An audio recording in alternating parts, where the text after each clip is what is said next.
வணக்கம். செய்திகள் வாசிப்பவர் மோசஸ் ரத்னராஜ். செய்திகளை விரிவாக பார்க்கலாம். திருச்சி கிழக்கு தொகுதி உட்பட மாவட்டத்தின் 6 தொகுதிகளில் தாவேகாவுக்கு வெற்றி தேடி தந்த மக்களுக்கு நன்றி தெரிவிக்கும் வகையில் முதல்வர் ஜோசப் விஜய் நாளை திருச்சி செல்கிறார். தாவேக தலைவர் விஜய் தமிழக சட்டசபை தேர்தலில் திருச்சி கிழக்கு மற்றும் பெரம்பூர் தொகுதிகளில் போட்டியிட்டு வெற்றி பெற்றார். திருச்சி கிழக்கு தொகுதியில் 91,381 ஓட்டுகள் பெற்ற விஜய் 27,416 வாக்குகள் வித்தியாசத்தில் திமுக வேட்பாளர் இனிகோ இருதயராஜை தோற்கடித்தார். தமிழக முதல்வராக பதவியேற்ற விஜய் திருச்சி கிழக்கு தொகுதி எம்எல்ஏ பதவியை ராஜினாமா செய்தார். இந்நிலையில் தொகுதி மக்களுக்கு நன்றி தெரிவிக்கும் வகையில் நாளை திருச்சி வரும் அவர் சத்திரம் பேருந்து நிலையம் அருகே உள்ள செயின்ட் ஜோசப் கல்லூரி மைதானத்தில் நடைபெறவுள்ள பிரம்மாண்ட பொதுக்கூட்டத்தில் கலந்து கொண்டு மக்களுக்கு நன்றி தெரிவிக்கிறார். இதற்காக அங்கு பிரம்மாண்ட பந்தல் மற்றும் மேடை அமைக்கும் பணி தீவிரமாக நடைபெற்று வருகிறது. மேலும் பாதுகாப்பு ஏற்பாடுகள் பலப்படுத்தப்பட்டுள்ளன. இதுகுறித்து செய்தியாளர்களை சந்தித்த தமிழக நகர்ப்புற வாழ்விட மேம்பாட்டு வாரிய தலைவர் கூப கிருஷ்ணன், சென்னையில் இருந்து தனி விமானத்தில் திருச்சி விமான நிலையம் வரும் அவர் அங்கிருந்து சாலை மார்க்கமாக பொதுக்கூட்டம் நடைபெறும் ஜோசப் கல்லூரி வளாகத்துக்கு செல்கிறார். வழி நெடுக்கிலும் அவருக்கு பொதுமக்களை சந்தித்து நன்றி தெரிவிப்பார் எனவும் கூறினார். ஒரு வார்த்தையை நான் சொல்லியிருந்தால் விஜய்க்கு வீடு தேடி வந்து துணை முதல்வர் பதவியை கொடுத்திருப்பார் என தேமுதிக பொதுச் செயலாளர் பிரேமலதா தெரிவித்துள்ளார். தேமுதிக மாவட்ட செயலாளர்கள் கூட்டம் அக்கட்சியின் பொதுச் செயலாளர் பிரேமலதா தலைமையில் கோயம்பேட்டில் உள்ள தலைமை அலுவலகத்தில் நடைபெற்றது. சட்டமன்ற தேர்தலுக்கு பிறகான முதல் கூட்டம் என்பதால் கட்சியின் செயல்பாடு, சீர்திருத்தம் உள்ளிட்டவை குறித்து இன்று ஆலோசிக்கப்பட்டது.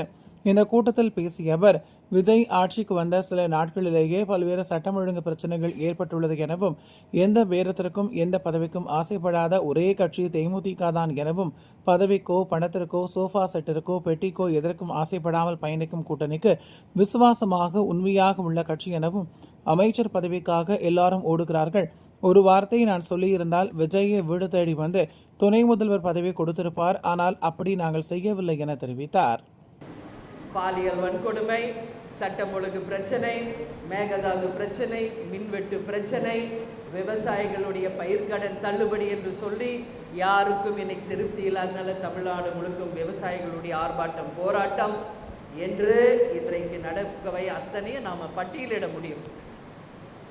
இன்னைக்கு தேமுதிக என்றால் ஏதோ பேரம் வாங்குறாங்க, பேரம் நீங்களே.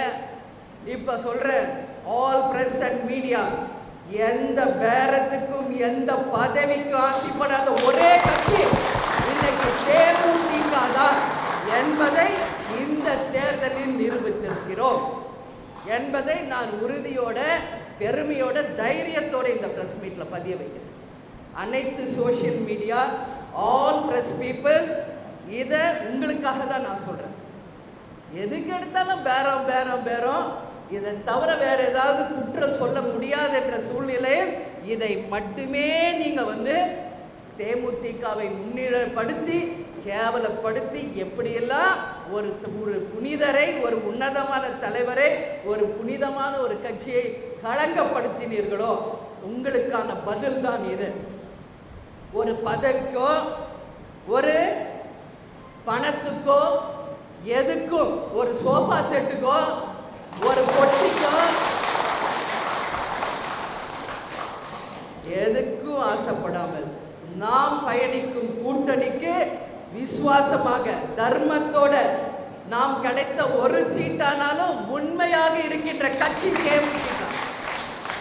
ஏன் நாம நினைச்சிருந்தா விஜயை போய் பார்த்துருக்கு என்னால முடியாதா? என் கட்சிக்காரங்க என் கூட வந்திருக்க மாட்டீங்களா? சொல்லுங்க. அமைச்சருக்கு ஓடுறாங்க எல்லாம். அமைச்சர் என்ன ஒரு வார்த்தை நான் சொல்லியிருந்தா விஜயை வீடு தேடி வந்து துணை முதல்வரை கொடுத்துருப்பார். இதான் உண்மை. ஆனால் இதுக்கெல்லாம் ஆசைப்படுற கட்சி இல்லை தேமுதிக. என்றைக்கும் நாம் கொண்ட கொள்கை, அந்த கூட்டணி தர்மம், நாம் எடுத்துக்கொண்ட அந்த பாதையில் என்றைக்கும் நாம் உறுதியாக இருப்போம் என்பதற்கான அத்தாட்சி இதுதான். சென்னை ஆளுநர் மாளிகையில் காவி உடையில் திருவள்ளுவர் படத்துக்கு ஆளுநர் அர்லேகர் மரியாதை செலுத்திய நிகழ்வு மன்னிக்க முடியாத அயோக்கியத்தனம் என மதிமுக பொதுச் செயலாளர் வைகோ விமர்சித்துள்ளார். மயிலாடுதுறை மாவட்ட இடதுசாரி இயக்க முன்னோடியும் இந்திய கம்யூனிஸ்ட் கட்சியின் மாநில குழு முன்னாள் உறுப்பினருமான இடுமையன் மயிலாடுதுறை அருகே பட்டமங்கலம் கிராமத்தில் வயது மூப்பு காரணமாக உயிரிழந்தார். அவரது இல்லத்தில் மதிமுக பொதுச் செயலாளர் வைகோ மாலை அணிவித்து மரியாதை செலுத்தினார். பின்னர் செய்தியாளர்களை சந்தித்த அவர், சென்னை ஆளுநர் மாளிகையில் திருவள்ளுவருக்கு காவி உடை அணிந்துள்ளதை போன்ற பேனர் வைக்கப்பட்டு அப்படத்துக்கு தமிழ்நாடு பொறுப்பு ஆளுநர் மரியாதை செலுத்திய நிகழ்வு படு அயோக்கியத்தனம் எனவும் இதனை மன்னிக்க முடியாது எனவும் கூறினார். திருவள்ளுவர் சிலைக்கு காவி உடையை அணிவித்த அர்லேக்கர் செய்தது படு அயோக்கியத்தனம். என்ன திமிரும் அகம்பாவம் இருந்தா தமிழ்நாட்டில் ஆளுநர் மாளிகையில் உட்கார்ந்துக்கிட்டு திருவள்ளுவர் சிலைக்கு அந்த மாதிரி காவி உடை அணிவிக்கிறதுனா கிள்ளுக்கரையா தமிழ்நாட்டில் நினைச்சிட்டான் அந்த ஆளுநர். இதை விட ஒரு முன்னிருந்த ஆளுநரை விட இந்த ஆள் படுமோசமான ஆளுநர் எல்லாத்தையும் சொல்லிட்டு இருந்தேன். இப்போ வந்திருக்க ஆளுநர் பழைய ஆளுநரை விட இந்த ஆள் படுமோசமான ஆளுன்னு சொல்லிட்டு இருந்தேன். செஞ்சிருக்கிறதா தான் சொன்னதில்லை. மன்னிக்க முடியாத அயோக்கியத்தனம். வருகிற இடைத்தேர்தலில் இந்திய யூனியன் முஸ்லீம் லீக் எந்த கட்சியுடன் கூட்டணி என்பதை வருகிற 20ஆம் தேதி கட்சி பொதுக்குழுவில் முடிவு செய்வோம் என அக்கட்சியின் தலைவர் காதர் மொய்தீன் தெரிவித்துள்ளார். கடலூர் மாவட்டம் பரங்கிப்பேட்டையில் இஸ்லாமிய ஐக்கிய ஜமாத் சார்பில் 30 விழா நடைபெற்றது. இதில் இந்திய யூனியன் முஸ்லீம் லீக் தேசிய தலைவர் காதர் மொய்தீன் பங்கேற்றார். பின்னர் செய்தியாளர்களை சந்தித்த அவர், தேர்தலில் திமுக கூட்டணியில் தான் இருந்தோம், ஆனால் தமிழக மக்கள் மாற்றத்திற்கு வாக்களித்தனர். இதை எந்த அரசியல் கட்சி தலைவர்களும் எதிர்பார்க்கவில்லை எனவும், தாவேக ஆட்சி அமைக்க திமுக கூட்டணியில் அனைத்து கூட்டணி கட்சிகளும் திமுக ஸ்டாலின் தலைவர் ஒப்புதல் அவர்களின் பெறலை பெறவில்லை என்று ஆதரவு தெரிவித்தோம் என கூறிய அவர், அதிமுக ஆதரவுடன் திருமாவளவனை முதலமைச்சராக்கலாம் என திமுக தரப்பில் யோசனை சொல்லப்பட்டது. நாங்கள் அதை ஏற்றுக்கொள்ளவில்லை. இதனால்தான் தாங்கள் தாவேகாவுக்கு ஆதரவு கொடுக்க தாமதம் ஏற்பட்டதாக தெரிவித்தார். மேலும் வருகிற இடைத்தேர்தலில் இந்திய யூனியன் முஸ்லீம் லீக் எந்த கட்சியுடன் கூட்டணி என்பதை வருகிற 20ஆம் தேதி பொதுக்குழுவில் முடிவு செய்வோம். அந்த கூட்டத்தில் திமுக கூட்டணியில் தொடரலாமா வேண்டாமா என்பது குறித்து முடிவு செய்வோம் என தெரிவித்தார்.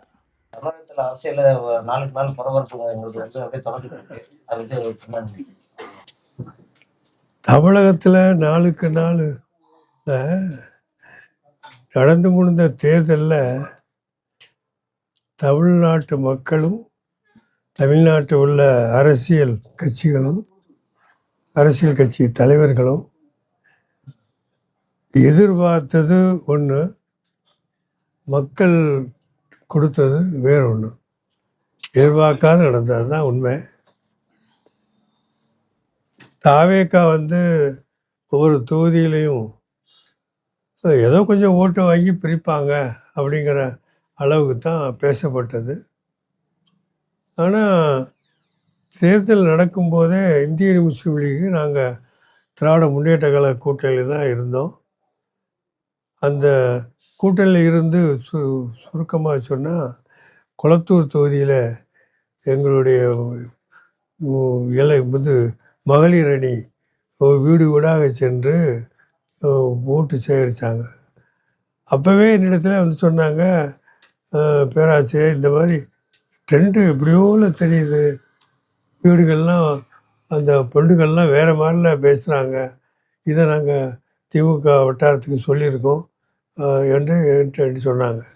ஏதோ மாற்றங்கள் வரப்போகிற மாதிரி பேசுகிறாங்க. பெண்கள் மத்தியில் நம்ம நினச்ச மாதிரி திமுகவுக்கு ஓட்டு போடுவாங்களாம் சந்தேகமாக வருத பேச்சுக்கள்லாம் இப்படி வந்துச்சுன்னு குளத்தூர் தொகுதியில் உள்ள எங்கள் முஸ்லீம் லீக் சம்மந்தமான மகளிர் அணி எல்லா வீட்டுக்கும் போய் என்னிடத்து சொன்னாங்க. அப்போது நாங்களும் அதை தெரிவித்தோம். அதுபடி அவங்க என்ன நடவடிக்கை எடுக்க தெரியல, அவ்வளோதான் உண்மை. ஆனால் தேர்தல் வந்த பிறகு தான் தெரியுது, தமிழ்நாட்டு மக்கள் பெரிய மாற்றத்திற்காக வாக்களித்திருக்கிறாங்க. மீனவர்களுக்கு ஏற்படும் மண்ணெண்ணெய் தட்டுப்பாடு, தூண்டில் விளைவு பிரச்சினையை தீர்க்க நடவடிக்கை மேற்கொள்ளப்படும் என மீன்வளத்துறை அமைச்சர் ஸ்ரீநாத் தெரிவித்துள்ளார். சுதந்திர போராட்ட வீரர் வெள்ளையத்தேவனின் 257வது பிறந்தநாள் விழாவை முன்னிட்டு தூத்துக்குடி மாவட்டம் வல்லநாட்டில் உள்ள வெள்ளையத்தேவன் முழு உருவ வெண்கல சிலைக்கு மீன்வளத்துறை மற்றும் மீனவர் நலன்துறை அமைச்சர் ஸ்ரீநாத் மாலை அணிவித்து மரியாதை செலுத்தினார். தொடர்ந்து செய்தியாளர்களிடம் பேசிய அவர், மீனவர்களுக்கு பெரும் பிரச்சனையாக உள்ள மண்ணெண்ணெய் தட்டுப்பாட்டை தீர்க்கவும், தூண்டல் விளைவு பிரச்சனைகளை சரி செய்யவும் மாவட்ட ஆட்சியர் மற்றும் அதிகாரிகளுடன் தொடர்ந்து பேச்சுவார்த்தை நடைபெற்று வருகிறது. விரைவில் அதற்கான தீர்வுகள் எட்டப்படும் என தெரிவித்தார். மேகதாது அணை விவகாரத்தில் கர்நாடக அரசின் திட்டத்தை மத்திய அரசுதான் முறியடிக்க வேண்டும் என மதிமுக துணை பொதுச் செயலாளரும் திருச்சி நாடாளுமன்ற உறுப்பினருமான துரை வைகோ தெரிவித்துள்ளார்.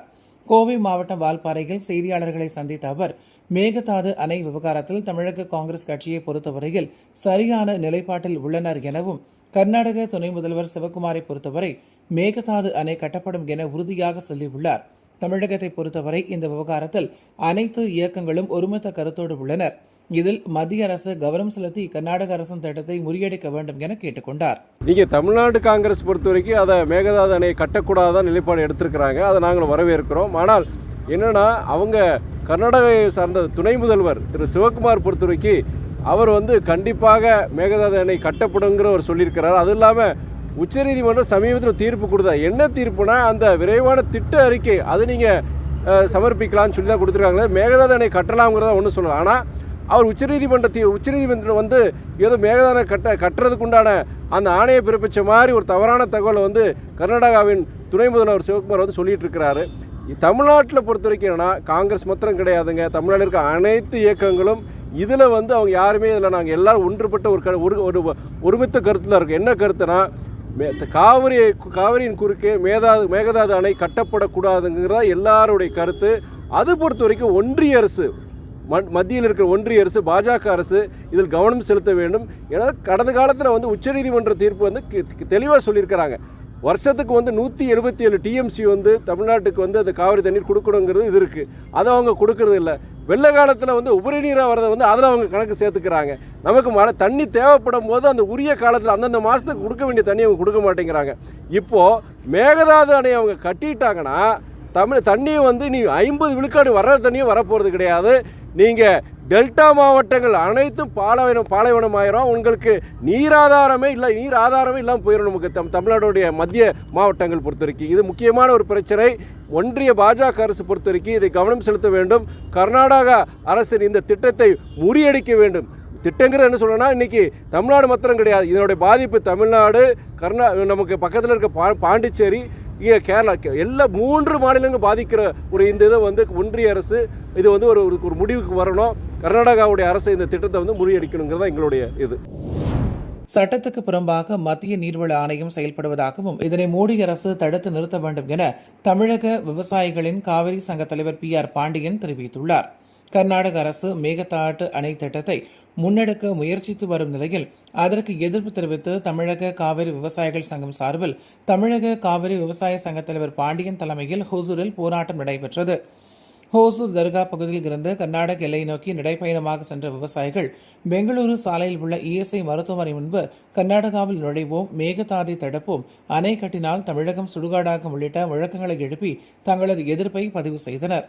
அப்போது செய்தியாளர்களை சந்தித்த PR பாண்டியன், இந்த அணை கட்டப்பட்டால் காவிரி நீரினை நம்பி விவசாயம் செய்யும் விவசாயிகளின் வாழ்வாதாரம் பாதிக்கப்பட்டு தமிழக விவசாயம் கடுமையாக பாதிக்கப்படும் என்றும் விவசாயிகளின் வாழ்வாதாரம் கேள்விக்குறியாகும் என்றும் தெரிவித்தார். எனவே இந்த திட்டத்தை மத்திய மற்றும் கர்நாடக அரசுகள் உடனடியாக கைவிட வேண்டும் எனவும், சட்டத்துக்கு புறம்பாக மத்திய நீர்வள ஆணையம் செயல்படுவதாகவும், இதனை மோடி அரசு தடுத்து நிறுத்த வேண்டும் என அவர் கோரிக்கை வைத்தார். வலியுறுத்துகிறோம். எங்கள் போராட்டத்தையும் தீவிரப்படுத்துவோம். தேவையானால் டெல்லியில் நீர்வள ஆணையத்தையும் முற்றுகையிடுவோம், பாராளுமன்றத்தை முற்றுகையிடுவோம். எங்கள் உரிமையை காக்காமல் நாங்கள் அழிந்து போவோம். மேகதாட்டு அணை கட்டினால் தமிழ்நாடு சுடுகாடாகும். 25 லட்சம் ஏக்கர் பாலைவனமாக மாறும். சென்னை உட்பட 11 மாநகராட்சிகள் உள்ளடக்கிய 32 மாவட்டங்கள், 5 கோடி மக்களுடைய குடிநீர் ஆதாரம் பறிபோகும். உணவு உற்பத்தி அழியும். எனவே மேகதாட்டில் அணை கட்டுவதை வேடிக்கை பார்க்க கூடாது, தடுத்து நிறுத்த வேண்டும் என்று வலியுறுத்தி மேகதாட்டு முற்றுகையிட வந்திருக்கிறோம். மேகதாட்டு அணைக்கு தொடர்ந்து முயற்சியை தடுத்து வருகிறோம். சட்ட போராட்டத்தை நடத்தி வருகிறோம். உச்சநீதிமன்றத்தில் போடப்பட்ட வழக்குகள் தள்ளுபடி செய்யப்பட்டிருக்கிறது. மறுசீராய்வு மனுவும் தள்ளுபடி செய்யப்பட்டிருக்கிறது. இந்த நிலையில் புதிதாக பொறுப்பேற்க இருக்கிற DK சிவகுமார், நான் மேகதாட்டு அணை கட்டுவதற்கு பூமி பூஜை போடுவேன் என்று பகிரங்கமாக செய்தியாளர் அறிவித்திருக்கிறார். இதனை கண்டித்துதான் இன்றைக்கு இந்த முற்றுகை போராட்டத்தை நாங்கள் தீவிரப்படுத்தியிருக்கிறோம். தமிழகத்தில் இந்த ஆண்டுக்கான கடைசி ஜல்லிக்கட்டு போட்டி புதுக்கோட்டை மாவட்டம் பொன்னமராவதி அருகே உள்ள கீழவேகுப்பட்டியில் சிறப்பாக நடைபெற்றது. தமிழர்களின் வீர விளையாட்டான ஜல்லிக்கட்டு ஜனவரி மாதம் முதல் தொடங்கி மே மாதம் 31ஆம் தேதி வரை தமிழகம் முழுவதும் நடைபெறுவது வழக்கம். அதேபோன்று ஒவ்வொரு ஆண்டும் புதுக்கோட்டை மாவட்டத்தில்தான் ஜனவரி மாதம் முதல் ஜல்லிக்கட்டு போட்டி நடைபெறும். இந்த ஆண்டுக்கான ஜல்லிக்கட்டு போட்டி புதுக்கோட்டை மாவட்டம் தச்சங்குறிச்சியில் நடைபெற்றது. பொன்னமராவதி அருகே கீழவேகுப்பட்டி கிராமத்தில் உள்ள கண்மாயில் ஏகாளியம்மன் சின்ன கருப்பர் கோவில் வைகாசி திருவிழாவை முன்னிட்டு உசிலம்பட்டி கீழ்வேகப்பட்டி கிராமத்தில் இந்த ஆண்டுக்கான கடைசி ஜல்லிக்கட்டு போட்டி நடைபெற்றது. இந்த போட்டியில் புதுக்கோட்டை மாவட்டம் மட்டுமின்றி மதுரை, சிவகங்கை, தஞ்சை, திண்டுக்கல் உள்ளிட்ட பல்வேறு மாவட்டங்களில் இருந்து வந்திருந்த 800 காளைகளும் 200 மாடுபிடி வீரர்களும் பங்கேற்றனர். வாடிவாசல் வழியாக அவிழ்த்து விடப்பட்ட நிலையில் இதனை ஒன்றன் பின் ஒன்றாக காளைகள் அவிழ்க்கப்பட்டது. இதனை காளைகள் மல்லு கட்டி தழுவினர். இந்த ஜல்லிக்கட்டில் சிறந்த முறையில் காளைகளை தழுவிய காளையர்களுக்கும் நீண்ட நேரம் வீரர்களை திணறடித்து களமாடிய காளைகளுக்கும் குக்கர், சில்வர், அண்டா, ரொக்கப்பணம், ட்ரெஸ்ஸிங் டேபிள் உள்ளிட்டவைகள் பரிசாக வழங்கப்பட்டது. இந்த போட்டியினை ஏராளமான பொதுமக்கள் கண்டு ரசித்தனர்.